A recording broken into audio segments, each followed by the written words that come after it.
네, 안녕하세요. 네, 저는 비타민C 선생님이에요. 네, 2024년 정말 희망찬 새해를 맞아서 좀 더 부지런하게 크리에이터로서, 교육 크리에이터로서 더 열심히 활동하기 위해서 계속 동영상 자주 업로드하려고 노력을 많이 하고 있습니다. 이제 올해도 저는 또 역시나 수능을 준비를 해서 저희 학생들과 같이 좀 치를 예정이기 때문에요. 어떻게 보면은 조금 매일매일 꾸준하게 제가 학습하기 위한 좀 방편이라고도 보실 수가 있을 것 같아요.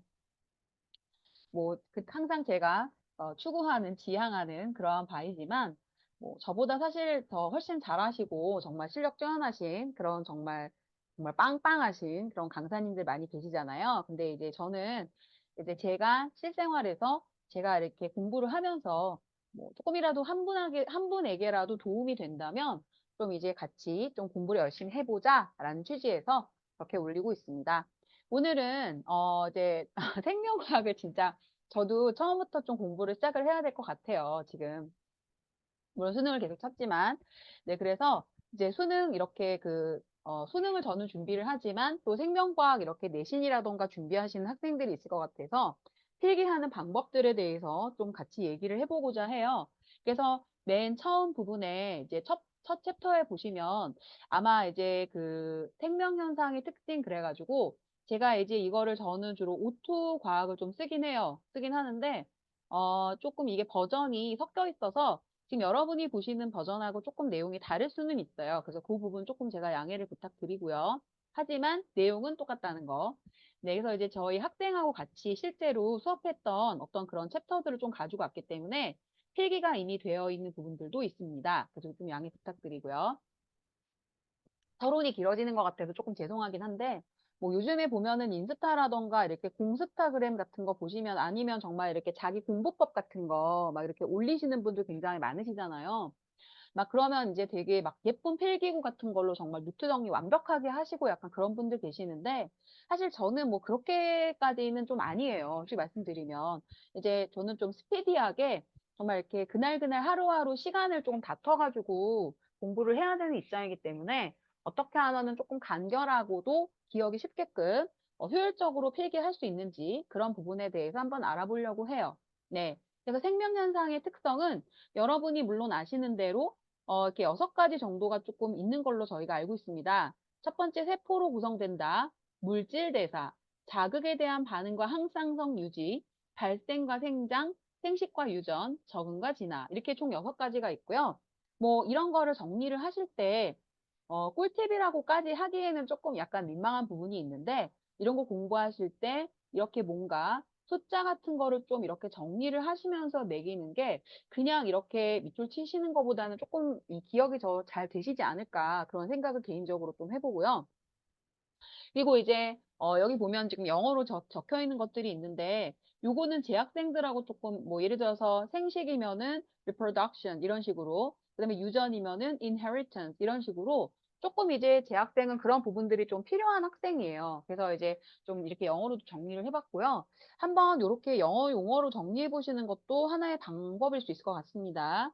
네, 그래서 저는 조금 스피디하게 아까 말씀드렸지만 좀 예쁘고 이렇게 좀 이게 신경 써서 필기하는 거랑은 조금 거리가 있을 수 있어요. 그래서 이런 것도 하나의 좀 필기하는 방법이라고 저는 좀 생각이 들고요. 진짜 생명과학을 수업을 하기보다는 이렇게 어떻게 하면 좀 정리를 할 수 있는지 좀 그런 부분에 대해서 얘기를 하려고 제가 갖고 왔고요. 그리고 이제 이렇게 교재 자체에다가 뭔가 직접 필기를 하시는 방법이 또 있을 수 있고요. 한 가지 약간 좀 팁을 하나 또 드리자면 이제 이런 거 공부하실 때 책에 보시면 약간 이런 부분은 또 다른 곳에서나 아니면 다른 선생님들도 많이 언급을 하시는 부분으로 제가 알고 있는데요.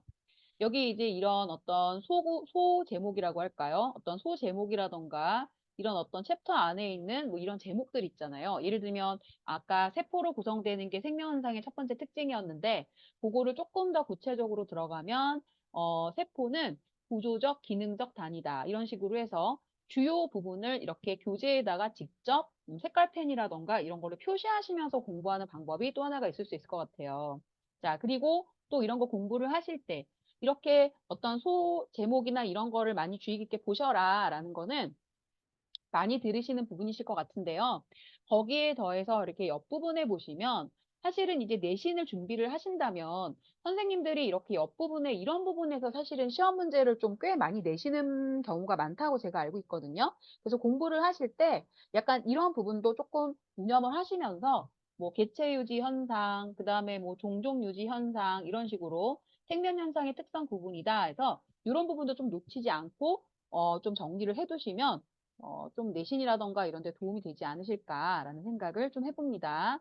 자, 그러면 이제 요거 좀 지우고요. 제가 다음 장으로 한번 넘어가 보도록 할게요. 자, 다음 두 번째 장을 한번 보시면 자, 이거는 이제 조금 순서가 바뀌었는데, 생물의 특성과 생명과학의 탐구, 아까 그거랑은 좀 버전이 다른 교재이긴 해요. 근데 똑같이 오투긴 합니다. 자, 그래서 아까 6가지 생명현상의 특징이 있다고 했는데요. 그 중에서 이제 물질대사 부분을 저희가 좀 살펴봤어요. 아까 잠깐. 그런데 물질대사에서 가장 중요한 2가지 요인이 아마 있어요. 뭐 공부하시는 분들은, 생명과학 공부하시는 분들은 아마 많이 아실 것 같은데요.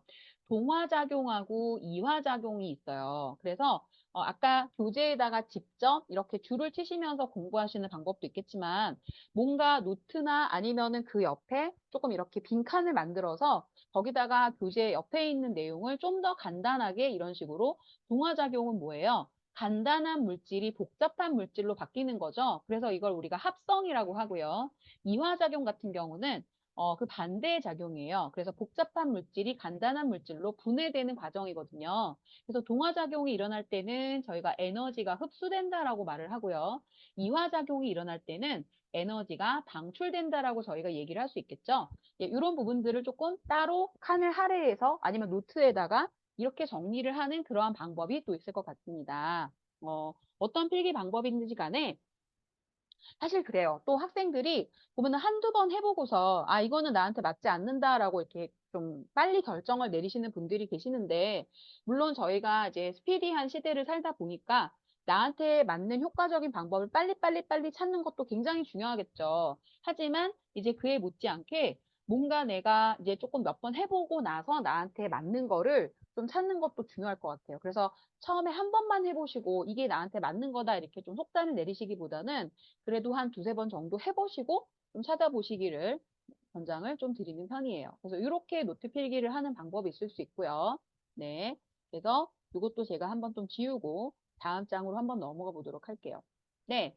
이것도 아까 비슷하게 뭔가 옆칸에다가 할애를 해서 자, 그래서 생명 현상 중에서 분홍색으로 한번 가볼까요? 아, 제가 좋아하는 오렌지색으로 한번 가볼게요. 자극은 자극에 대한 반응과 항상성이라는 특징이 있는데, 자, 자극에 대한 반응에서 이번에는 조금 업그레이드 시켜서 그 옆에다가 제가 조금 타이핑을 해봤어요. 그래서 자극에 대한 반응, 생물이 빛, 소리, 접촉 등의 환경 변화를 자극으로, 어디다 죄송합니다. 인지하는 것이고, 이에 대해서 반응하는 거. 그래서 예를 들면 미모사 입이 물체가 닿으면 입을 접는 거라던가, 고양이가 밝은 곳에서 동공이 작아지는 등의 현상은 저희가 자극에 대한 반응이라고 할 수 있고요. 항상성은 생물이 환경 변화에 관계없이 체내 상태를 일정하게 유지하려는 성질이고요. 예를 들면 체온 조절이라든가 삼투압이라든가 혈당량 조절 같은 것도 있겠죠. 그리고 그 위에 약간 특이사항을 보시면 이제 저랑 같이 공부하는 학생이 빛, 소리, 그 다음에 접촉 이거 세 개가 좀 암기가 힘들다고 해서 제가 그러면 그 위에다가 이렇게 조그맣게 그림을 그려보는 게 어떻냐라고 제가 이렇게 좀 제안을 했어요. 그래서 그런 부분들을 좀 이렇게 필기한 부분을 제가 갖고 온 겁니다.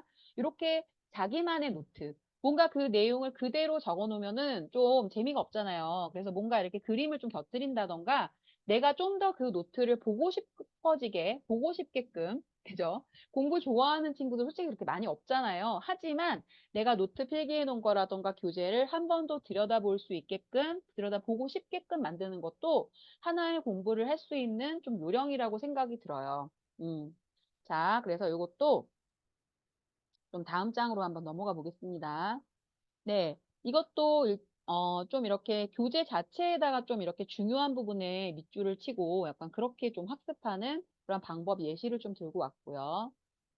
음, 그다음에 이거는 왜 마인드맵이라고 하죠? 네, 그래서 이렇게 뭔가 좀 이렇게 자기가 노트 필기를 하거나 뭐 마인드맵은 근데 개인적으로는 그 교재 자체에다가 조금 옆에다가 칸을 할애해서 마인드맵을 좀 정리를 해 놓으시는 것도 저는 좀 하나의 방법일 거라고 생각을 해요. 그래서 이제 학생하고 바이러스의 특징에 대해서 저희가 좀 공부를 해 봤는데 막 이제 이 교재 자체에 보시면 바이러스 특징들이 이런 식으로 뭐 생물적 특징, 뭐 무생물적 특징 이런 식으로 해 가지고 좀 이렇게 테이블로 이렇게 좀 정리가 되어 있는 걸 보실 수가 있는데 그거를 조금 저 같은 경우는 이렇게 마인드맵으로 좀 이렇게 동글동글하게 그려 놓는 것들이 저는 좀 더 눈에 들어오더라고요. 그래서 바이러스의 생물적 특징하고 무생물적 특징을 적어 놓되 마인드맵 식으로 자, 유전 물질인 핵산을 가지고 생명체 내 물질 대사를 해서 증식하는 것이 생물적 특징이고 자, 그것이 유전 현상과 돌연 변이가 있다. 증식 과정에서.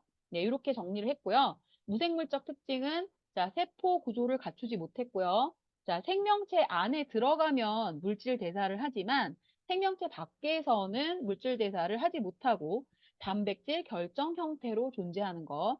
자, 그 다음에 스스로는 물질 대사를 하지 못한다. 이런 특징들을 저는 좀 마인드맵을 통해서 이해가 좀 더 쉽게 정리를 해봤어요.